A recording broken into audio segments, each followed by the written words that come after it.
Oo. Patuloy ang ikot ng mga usapin tungkol sa chacha or charter chains. Pero charter chains nga ba na makikinabang ang sambayanang Pilipino?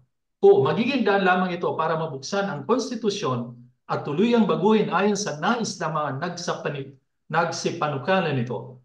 Ang mga mungkahing rebisyon ay dapat lamang may-focus sa mga bahaging tunay na magbibigay ng kapakipakinabang sa sambayanan at hindi papabor sa mga motibo ng mga politikong naghahangad ng para sa pansariling kapakanan. Ito lagi naman tampok, hindi nawawala yan. No? Sisingit talaga yan. Kahit sabihin People's Initiative ito ay di pa rin dapat ipagkatiwala dahil may kasamang padulas na halaga upang ang tao ay pumirma o sumang-ayon kahit sa di gaanong naintindihan ang layo ng rebisyon.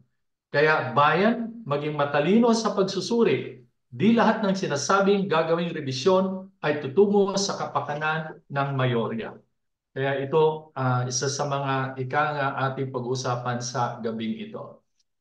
So, Yun kasama Rene, pakilala na yung natin pinaka ating ano, guest. yun yung pinaka ano natin ano, grabe talaga. Akala ko dati boto lang ang binibili. Ngayon pirma pala, pati Ating pirma pirma, no? binibili. Nasanay na tayo sa mga ganitong pero talagang ang hindi pa rin sila tumitigil. Masyadong ika nga, maliit ang pagtingin. Minamaliit nila ang ating mga kababayan na kahit sa ganitong binibili na nila no, ang kanilang dignidad. So ito Kaya yung ika nga isa sa mga bagay na nakakabahala. So ngayong gabi, nakakalungkot. kasama ko rin ay Bali, ipapakilala natin ating guest. Ang ating pong guest ay walang iba kundi ang ating Honorable Franz Castro mula po sa ACT Teachers Party List Representative. At pabatiin na muna natin ang ating butihing bisita. Kong, Congressman So Franz magandang Castro. Magandang umaga sa iyo. magandang gabi diyan sa inyo sa Italia, sa Roma. At sa inyong mga Father Aris and Rene at sa inyong mga taga-subaybay diyan sa ugnayan sa Himpapawid. Maraming salamat po sa iyong pagpaunlak at alam namin na talagang malaki ang maiambag mo dito sa ating talakayan kasi marami na rin mga nagtatanong kasi medyo nabigla nga tayo dito, di ba? Biglang nung nakita ko nga yung EDSA Puera nung January, uy, ano to? Parang nandito na naman ulit tayo sa tugtuging chatsa. So siguro simulan na natin ating mga pagtatanong. Kasama Rene, ikaw na ang unang bumato okay. natin.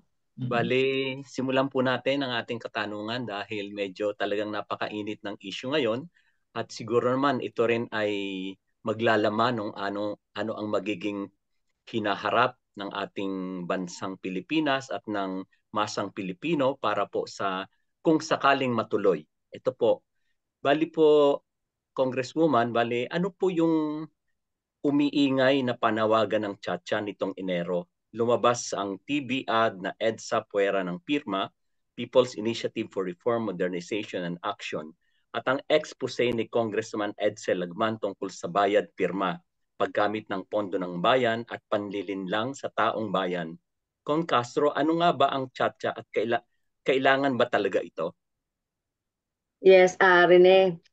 Ito ay ano no, siguro second week ng January. So nakakita tayo ng mga pinapipirmahan sa ano no sa ating mga kababayan. Pero syempre unang na-expose ito ni Representative Lagman doon sa kanyang bayan, sa kanyang distrito na meron nagpapapirma ng isang form na nakalagay doon ay yung amendments. Ang nakalagay doon ano yung tungkol doon sa kung papayag ang ating mga kababayan na magkaroon ng unicameral. Okay, yung ibig sabihin ang pagboto daw ng para sa amendments ay jointly between ano no yung House of Representatives at saka yung Senate. So ngayon kasi Renen and Father Aaron sa pagpapasa ng batas ay hiwalay yan. So mauuna halimbawa sa House of Representatives dadalhin ito sa Senado. So ganun yung proseso. Pero ito kasi amyenda sa batas no. Pag-aamyenda sa Constitution pala, pag-aamyenda sa Constitution. So yun ang nakita natin ano yung mga pinapapirmahan at may kaakibat itong suhol o may kaakibat itong 100 pesos daw na binabayad sa sino mang pipirma doon sa form na yan.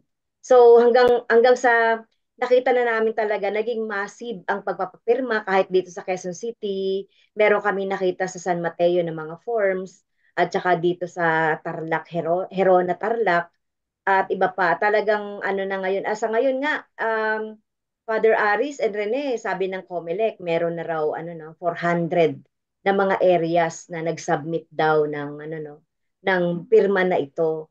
So tayo naman hindi naman natin sinasabi na perpekto itong 1987 Constitution. May mga dapat ding irebisa o baguhin o amyenda. Pero tingin natin ay hindi ito napapanahon. Pangalawa, kung may karga ito, halimbawa may karga itong mga personal interest at yung mga interest ng katulad ng ano nyo kanina ng introduction kanina ni Father Aris, ito ay para sa iilan lang at hindi ito kapakanan ng mayorya kasi ito kasi yung gusto nilang amyendahan sa constitution. So yun na nga yung People's Initiative, yung tungkol daw doon sa joint na pagpirma. Okay? So jointly na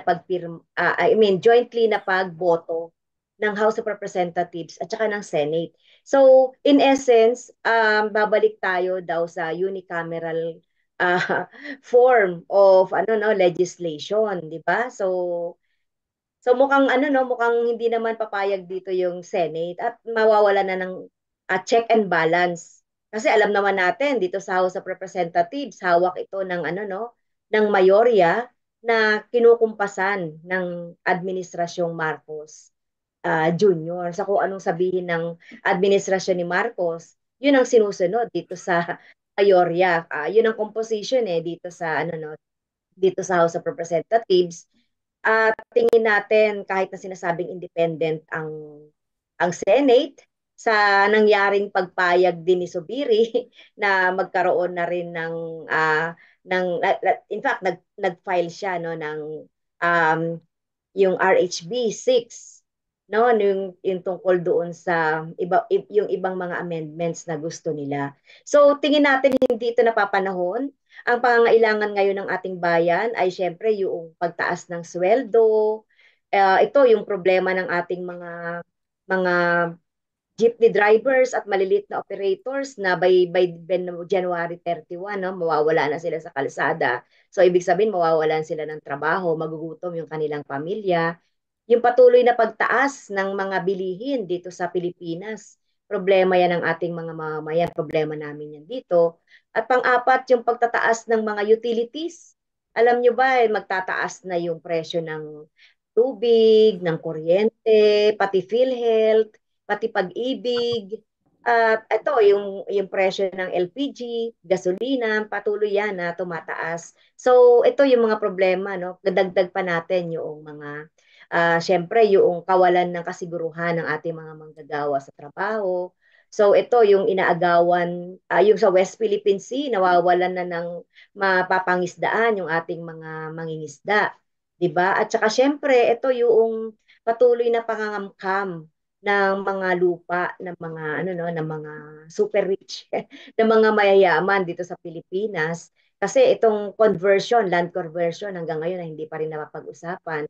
So yan yung mga yan yung mga ilan sa mga pressing na mga issues ng ating mga mamamayan na dapat ay na dapat ay tinutugunan ng Kongreso at ng administration. Pero ngayon nag-aano sila nag uh, busy sila dito sa Hatchacha na ito. Kaya kami ay talagang ang makabayan ay tinutulan namin ito. Bali, papalo up ko lang po yung kung meron pong pirmahan na People's Initiative na sinasabi ko, dadaan po ba ito ng plebisito para doon sa mga tao o ano po ang tatahakin na landas ng pag-aamyenda? Well, actually, Rene, wala pa talagang enabling law itong People's Initiative. Kaya wala pang batas na magdigiya dito sa People's Initiative. That is the first place. Ayun, yun ang una nating titignan. Kaya malilito nga tayo at magkakaroon ng constitutional crisis kung paano gagawin nga itong People's Initiative. So, sa ngayon, nagpapapirma na nga, tapos tumatanggap yung COMELEC nitong mga pirma sa iba't ibang mga lugar. Ang ginagawa daw nila ay i-check nila yung pirma against doon sa signature ng mga voters, mga registered voters doon sa Book of Voters, no? Tapos titiyakin nila na merong 12% of the total number of voters ang makakapirma nun at saka 3% bawat district. So medyo mabigat-bigat 'yan, no? At talagang paano nila gagawin 'yun? So sila-sila lang ba? 'Di ba? So wala pa kasi sa batas para paano 'yan. So paano na makatitiyak ang mamamayan na talagang legitimate at valid yung pagche-check nila ng pirma, 'di ba? So o yung signature. So ang nakalagay lang sa konstitusyon ay makakalap ng 12% ng pirma ng lahat ng mga registered voters and 3% in every district. So, yun po yung general na nakalagay doon sa Constitution. Wala pa po itong enabling law. So, yun yung problema natin dyan sa People's Initiative na yan kasi wala pa talagang magsasabi ng pamamaraan kung paano yan gagawin. So, yan po yung ngayon ginagawa nila, no? So, based sa Constitution, yun po yung sinasabi ko kanina, yung 12%, pero wala pa rin pong enabling law yan for the COMELEC to take cognizance dito sa mga pirma na ito. So, yun po yun. Okay. Yan nga ang medyo nakapagtataka, no? Kasi pagpasok ng bagong taon, 2024, ito nang ibinugad na kung saan nasa gitna tayo napakaraming problema at mabibigat. Grabe ang daing ng ating mga tao, gaya ng mga nabanggit nga, no? Yung pagtaas ng mga bilihin, no? Yung inflasyon, no? Sa ating ekonomiya, yung pagtaas ng bayarin sa mga kuryente. Wala pa nga kuryente yung ano, di ba? May malaking kaso pa yung NGCP, no? Nasagutin nila yung Yes. Eastern Visayas na nawala ng kuryente at kamakailan lang nagkaroon na ng uli ng brownout, no? So sa gitna ng napakaraming mga ganito, bakit biglang isinulong ito? Ito ba'y para linlangin ng tao? Ano sa tingin mo dito, Honorable Castro? Well, based ito dun sa kung siguro nabalitaan ninyo, no, yung pahayag ni Presidente Marcos Jr. Kaugnay daw doon sa panahon na para rebisahin ang ating konstitusyon. Sinundan naman yun ng pahayag ni Speaker na na dahil natapos na daw yung mga LEDAC bills, yung mga priority bills ng administrasyon ay may panahon na daw para rebisahin at tingnan, reviewin uh, itong charter, 'di ba, yung ating constitution. Um, yung sa tanong na kung bakit ba biglang nagkaroon ng ganito, no? Marahil no Father Aris, tulak ito ng mga malalaking negosyo abroad or dito sa atin para para kupuin yung mga mahalagang industriya natin. Actually, kung titignan natin yung ating pagbubukas ng ekonomiya, buyangyang na nga yung ating ekonomiya. 5 na lang yung pinanatili natin na merong na merong control pa ang gobyerno. Maliban diyan ay lahat ay controlled na. Yung 5 na yon ay halimbawa yung transmission ng kuryente, nananatili pa yan na 60-40. Siyempre yung pag-aari ng transportasyon. Ano pa ba? So siyempre yung mga media, education, advertisement, etc. So yun may ano pa rin yun, may mga limitation pa rin yun. Siyempre yung land ownership, 60-40 pa rin yun na dapat na na ariin at ayun yung mga ilan na konti na lang yan na talagang 60-40 na lang. So ang gusto nila ay talagang ibukas ito ng 100% sa dayuhan. 'Di ba? So sabi nga ng isang constitutionalist na gumawa ng constitution, si Christian Monsod, very dangerous ito na ipapabaya mo na sa mga lawmakers, no, yung ating yung ating ekonomiya wala nang restriction.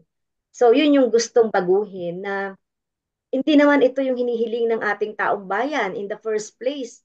Unang-una nga, 49% sa survey nung last year ay ayaw baguhin yung constitution. 79 or 70, more than 70% hindi nga alam yung constitution, kung ano nga ba yung constitution. Kaya talagang kaduda-duda itong People's Initiative.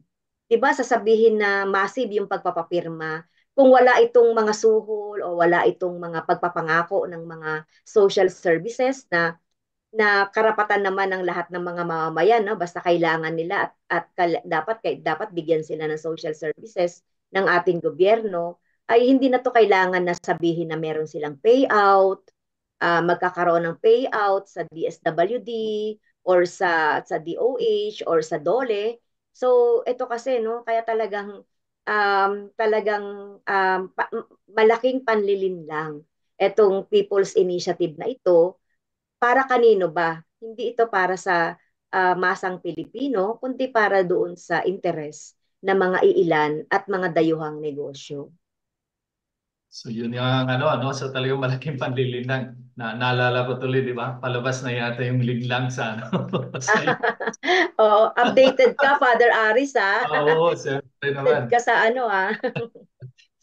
Ito na nga, isa sa sabi nga nakapagtataka, di ba last year nung Senado, parang December yata yung sinabi ni Subiri na ah, hindi kailangan na muna ang tsatsa ngayon dahil marami tayong dapat atupagin at mga malalaking problema ng ating bayan, no?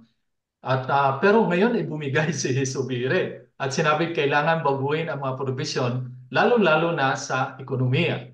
Pero sabi ng iba, tiyak sisingitan din ito ng probisyon sa politika. So ano pong masasabi niyo dito, Honorable Castro?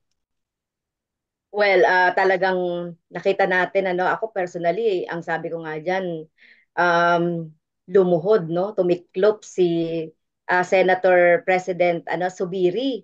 Dahil noon, ang sabi niya last year, hindi yan priority. 'Di ba? Marami pang mga dapat atupagin o marami pang dapat na gawin.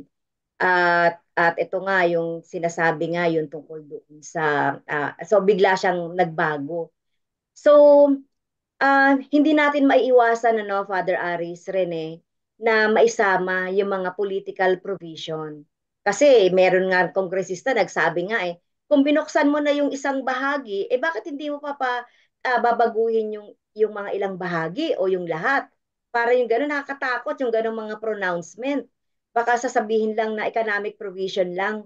And yet, ang pinaka-agenda pala ng mga ito ay yung political, no? Palawigin yung kanilang poder, 'di ba? Sa palawigin yung kanilang termino, 'di ba? So ito ang binabala kasi magkaroon na ng re-election sa president at vice president, magkakaroon ng 4-year term ang mga local officials hanggang sa mga congress, ganon, tapos 3 terms yan. So lalong tatagal sila, lalong tatagal sa pwesto, no?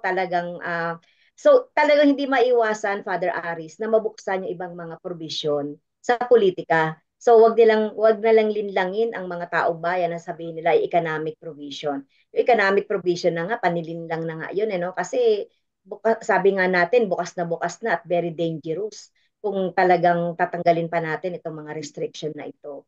Kaya talagang talagang makikita mo dito yung um, agenda, yung hidden agenda nung ilang yung mga nasa poder na nandito ngayon sa Pilipinas, sa sa executive baging sa legislation. So yung pag sinabing economic provision, so alam natin na tulad ng nabanggit mo kanina, no, hindi perpekto ang ating konstitusyon. No? At hindi ko alam kung kailangan bang may baguhin doon sa ating economic provision.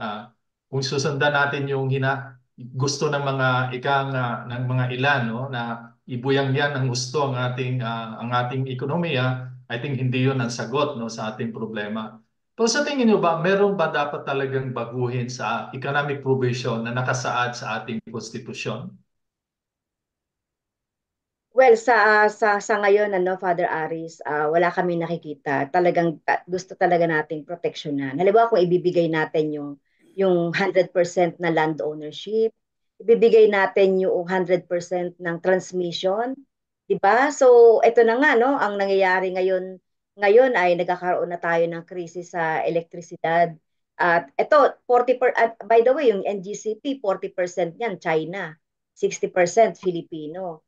Ay kung ibigay natin yan ng 100%, maaring isabotahe tayo niyan considering na meron tayong conflict sa kanila, no, with in the West Philippine Sea.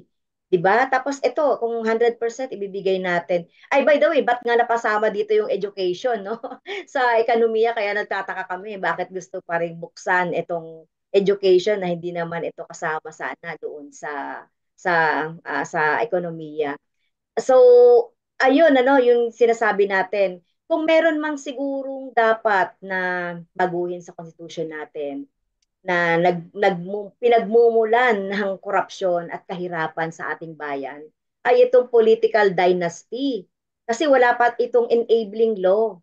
'Di ba? So makikita natin 70-80% ng lahat ng areas dito sa Pilipinas ay pinamumunuan ng dynasty, political dynasty. Dati kasi kung dati kasi garapalan na kasi ngayon, Father Aris, noon kasi magpapalit-palit lang pagkatapos ni tatay, si nanay, tapos si anak. Ngayon, Father Aris and Rene, sabay-sabay na yan. So, merong nasa Congress, nasa Senate, nasa mga local government, kaya talagang garapalan na yung ano no, yung political dynasty. So, may mga pag-aaral talaga yung talagang yung fact na political dynasty ay mas mahirap ang mga mamamayan doon. Kaya talagang problema natin. Kung may mababaguhin, siguro yun yung una nating ano, nababaguhin. So, yun lang yung tinitignan ko eh. Sa ekonomiya naman, may mga batas naman na tayo, no, Father Aris and Rene, na pinasa na nga nila eh, nung, yung, halimbawa, itong, ano, no, itong PSA, di ba, na talagang, kaya lang, nakapending ito sa Supreme Court. Meron itong pending petition sa Supreme Court. Yung Retail Trade Liberalization Act, so mga dayuhan, kahit na tingi-tingi, nakakapag ano na sila dito, nakakapagnegosyo na dapat protected ang ating mga maliliit na negosyante, di ba? Pero yung mga tingi-tingi na nasa ibang mga bansa dinadala na rin dito. Yung ano, yung rice liberalization law. Lahat na ng mga law ng liberalization andi dito na, pati yung ngayon hindi naman nila masugpo-sugpo yung smuggling ng mga vegetables, ng mga agricultural products. Sinasabi nga ng ating mga magsasaka, no, talagang hirap silang makipag-compete dahil yung presyo. At kahit na dinadagsa tayo ng imported dito, ay hindi naman nagmumura yung mga presyo ng mga bilihin. So, ayan, ano pa ba yung mga ano nakabukas na yung mining, alam niyo po ba Father Aris and Rene? Kapapasa lang namin ano sa Kongreso, yung pagpapababa ng tax ng mga ng mga mining from royalty tax from 5% naging 4%. At alam naman natin ang mga may-ari ng mga mining dito sa Pilipinas, no, and abroad. So ang laki ng ano no binibigay na natin na ano, may mga ano pa 'yan. May mga tax incentive pa 'yan. Yung create, 'di ba, sa mga malalaking negosyante, binaba yung 30% to 20% na tax. Pero ang mga mamamayan bugbog sa tax at saka sa taas ng mga ang mga bayarin. So, yan na nga yung nangyayari sa atin. So, in terms of economic provision na dapat na tingin namin ay wala na. Kaya talagang ano na no, talagang mahirap na ibigay yung lahat. Ano nang matitira sa ating sa ating masang Pilipino. Talagang ano, medyo nakakagalit pakinggan itong ano, parang hindi ko alam kung nakikinig bang ating gobyerno dito. Kasama rin baka meron kang ano. Bali, sa inyo pong karanasan, Kong Castro, ano po ang nakikita niyong ano doon? May mga naglalabi po ba sa Kongreso? At magkano po ang ginagasta ng mga lobbyist para po sa pagsulong ng isang batas o sa pag-amyenda ng konstitusyon? Well, hindi mawawala yung mga lobbyist, no? Kahit kami nga, naglalabi kami para sa mga magsasaka, para sa mga mangingisda, para sa mga marginalized sector. Well, itong yung mga lobbyist talaga ng mga negosyante. So, hindi yan mawawala.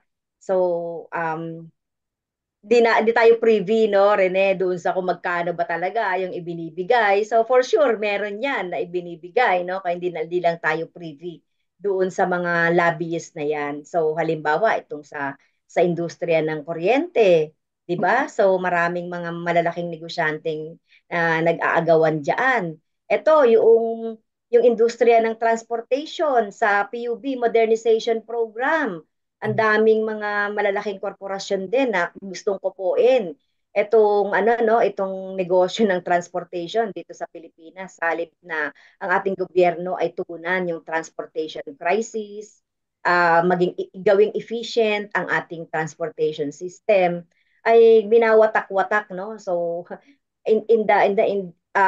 at the expense ng ating mga maliliit na operator and driver. So marami talagang naglalabi dito kahit na sa agrikultura, no?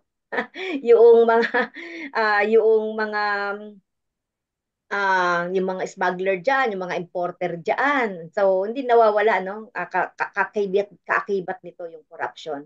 Rene and Father Aris, na hindi talaga Andyan, sugpo andyan din hangga't po ba hindi yung, talaga hindi andyan din, talaga nasusugpo ito, hangga't wala talagang mga leader tayo na talagang magmamalasakit sa ating bayan at magmamahal talaga sa kapakanan ng ating mga kababayan. ibig sabihin may lobbyist din ang China. Oo, syempre, malamang may mga lobbyist din yan. Eto nga siguro nung panahon ni Duterte ay talamak yan yung mga lobbyist ng China, no? Kung bakit itong West Philippine Sea ay halos ibigay na ni Duterte doon sa mga Chinese.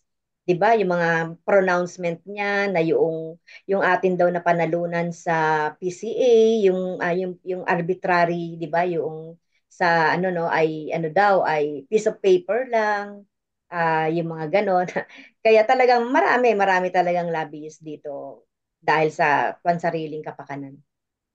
Kasi yung issue kasi ng ano, na nanalo kasi ngayon yung ano, yung bagong pangulo ng Taiwan, tapos nag-congratulate yata Si si Marcos, Bongbong. si Bongbong, winarningan siya ng ano, ng foreign affairs ng China. Winarningan ng pangulo ng Pilipinas na Malaking maghinay-hinay insulto. at alamin kung ano ang pinagsasasabi. Parang ang tindi na para Yes. bang sila ang may hawak na ng ano. Kung titignan kasi natin, parang ang China ay isa sa mga may pinakamalaking hawak o control sa ekonomiya ng bansang Pilipinas. Kaya nakakalungkot. Well, siguro kung titignan nga natin, ano, parang totoo yan. Totoo naman yan. So maraming mga Chinese na mga businessman, may-ari ng lahat halos ng mga negosyo dito sa Pilipinas. In fact, yung mga kabilang dun sa mga pinakamayayaman na mga negosyante rito ay puro mga Chinese. Talagang malaki yung kanilang ano, no, ibig sabihin may ibig sabihin kaya nilang ganunin nila yung presidente, no? Sabihan ng electuran pa nga, no? Sabihin lecturan, tingnan daw yung Magbasa ng history, maraming libro. magbasa ng maraming libro.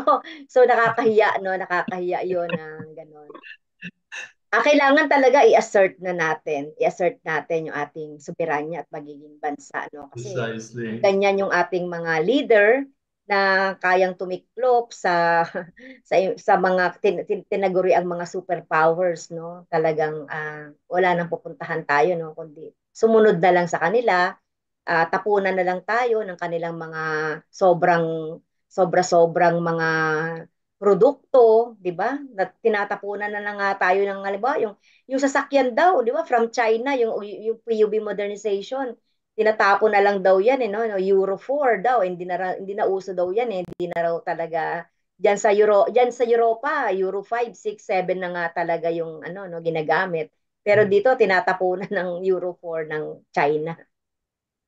Talagang meron tayong katanungan mula sa ating taga-subaybay, no? So, Congresswoman Castro, no? Totoo po bang kakailanganin ay 13 billion kung matutuloy ang plebisito sa July? Dati daw, ang budget lang ng COMELEC ay 2 billion, ngayon ay dinagdagan at naging 12 billion. So, gano'n ba ito katotoo itong Well, Totoo yun, Father Aris, no? Kami ay, kumbaga, ay nalusutan. Ah, Kasi talagang nakalagay talaga doon sa conducting election, referendum, plebiscite, recounting of votes. Dati 2.93 billion lang yon. Pero nung naipasa sa bicameral ay naging nadadagdagan ng 12 billion kaya naging 14 billion na nga yan. Tapos noong sa GAA na-ratify na namin, so nagtalagang yun 14 billion nga. Pero talaga palang pinaghandaan at inilusot ng ng bicameral committee na pinamunuan ng majority dito sa Kongreso at saka dyan sa Senate at sinang-ayunan naman ng presidente na talagang may plano talaga, no? Planado talaga, no, itong ano, no, itong People's Initiative at nilagyan na talaga ng pondo. At nakikita natin na tama yung time frame kung nabasa ninyo yung isang press release ng Kabataan Party List, yung tungkol dun sa time frame na talagang hanggang June ay kukumpletuhin itong pirma na ito para daw sa SONA ay pwedeng maipagmalaki na ito ni Presidente dahil gift daw ito ng mga kongresista at ng mga senador. ah, Kaya talagang ano no, talagang planado. Kasama 'yan sa iimbestigahan natin Father Aris doon sa ating budget dahil alam niyo po parang nabastos kami, no? Ito lang yung inaprubahan, pero pagdating sa bicameral committee, which is the third Congress na tinagurian namin, kasi ang daming binabago nila pagdating sa bicameral committee, including yung mga unprogrammed appropriations. So, ibang topic yun. So, yun talagang, ang dami nilang binago. So, yan po. Tapos yung pagdaragdag din nila ng budget doon sa mga social services. Pero hindi naman problema yon, kaya lang ginagamit din kasi itong panlinlang doon sa ating mga kababayan. yan ang medyo nakakabahala dyan kasi pati pondo ng bayan na dapat nakalaan yan doon sa pagtugon sa mga pangailangan na talagang obligado dapat ang Estado na ibigay, ipagkaloob ito dahil karapatan ng ating mga mamayan pero ginagamit pa nila para dito sa kanilang mga sariling gustong magaganap, no? Lalo-lalo itong charter change. So, kasama Rene, meron pa pang isang follow-up question bago Bali tayo. kasi magiging liable ba ang mga pasimuno o yung proponent ng ganitong move mula dito sa Kongreso kung meron bang kaakibat na parusa sa mga maglulustay ng pondo ng bayan alang-alang dito sa pagsusulong ng sinasabi nga natin na hindi naman napapanahon ang pagbabago ng ating konstitusyon. Ano pong masasabi niyo, Kong Castro? Well, yung ang sinasabi yung pagre-reappropriate po, no, yung pagdaragdag ng budget dun sa COMELEC ay ano naman po ito, no? Ginawa ito ng bicameral committee at niratify naman kasi ito ng House of Representatives. Pero Mhm. kung gagawin ng House of Representatives saka ng Senate. Pero kung may gagawing anomalya po dito sa mga pondo ng mga mamamayan natin, may talagang karampatang parusa po diyan. So, sabi kasi ng COMELEC, halimbawa yung 12 billion, 13 billion daw ang kailangan nila. So yung 70% daw po doon ay gagamitin nila sa kanilang pagbabayad ng mga volunteer and personnel doon yung sa mga bilangan ba doon sa titingin doon sa signature. Tama, Pirma. So yun, oo, oo. Tapos yung 30% siguro doon sa mga materials and other MOOE. Kaya doon po yun gagamitin. Kaya tingin natin kung magagamit naman yan ng maayos po, wala naman ding, wala namang problema. Ang problema lang kasi natin dito ay yung proseso. Pero kinwestiyon na natin yan sa Supreme Court. Pero ang sinasabi ng Supreme Court, wala tayong magagawa doon kasi yan ay proseso sa Kongreso, no, naglilipat-lipat. Kaya lang yung ibang question namin tungkol dito sa Supreme Court ay yung tungkol sa unprogrammed appropriations naman na hindi rin naman yan, wala naman yan kinalaman doon sa People's Initiative na pondo o ng pondo ng COMELEC. Bali, Merong, follow up lang po, Father, may follow up sige, lang ako. sige, Total, sige naman Rene. total andito naman ang ating panauhin. I-ano ko na rin, I will take advantage doon sa pagkakataon.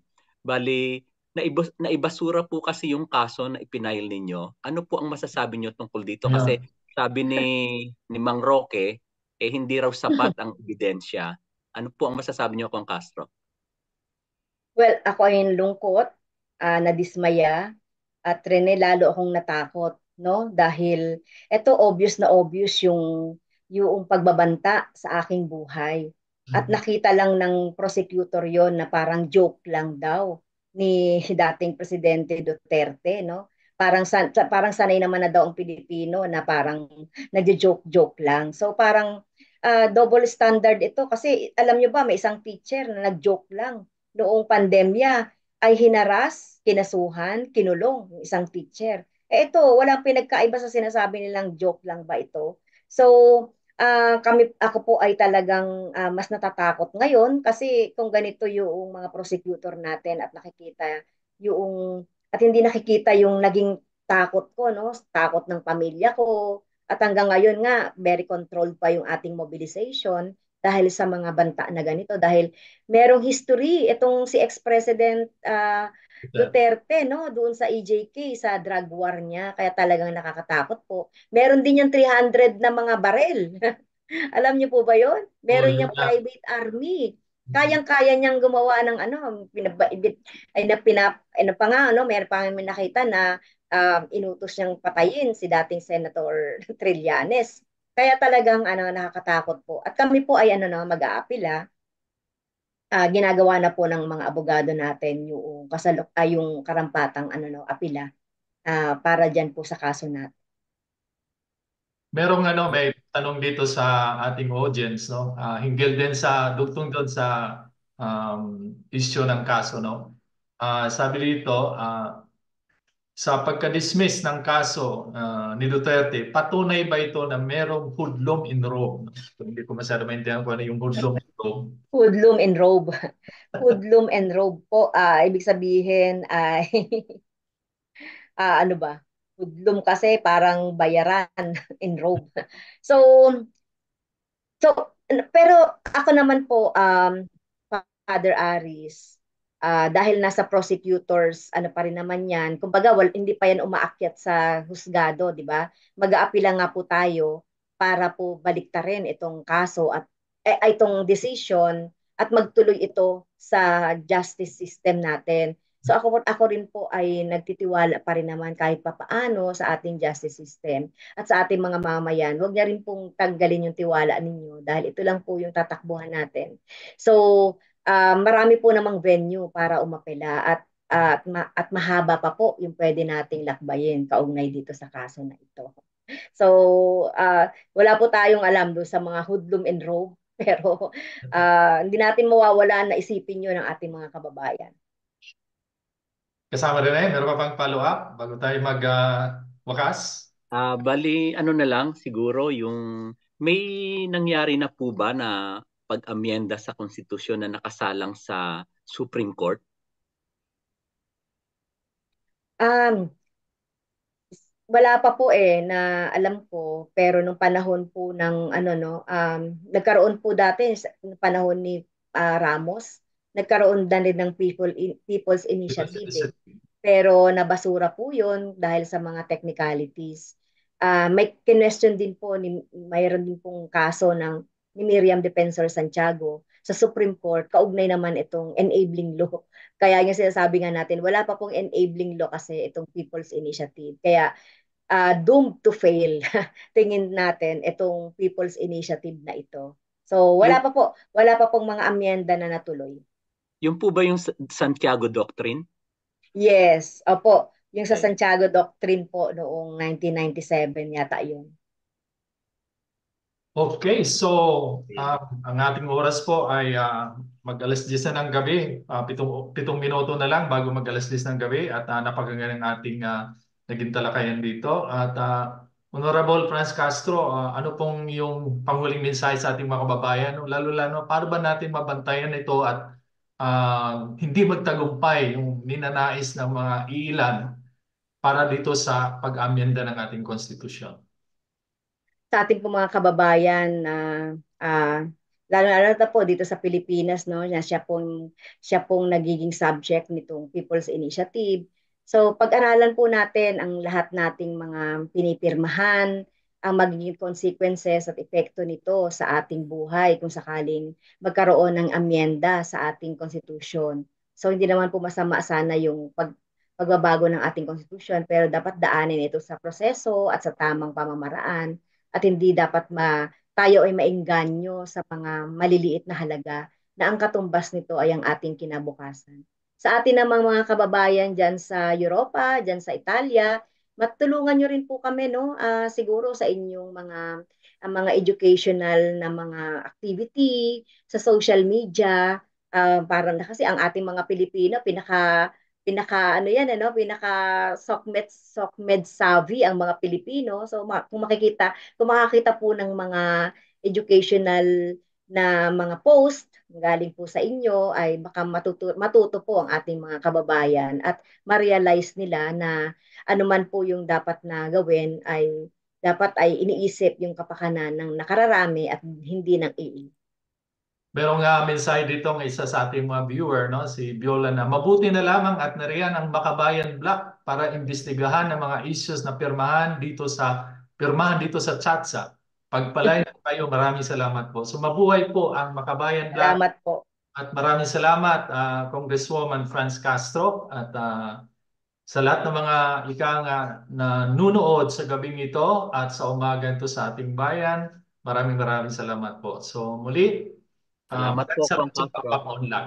Salamat, Father Aris and Rene, at sa inyong programang Ugnayan sa Himpapawid. Salamat po.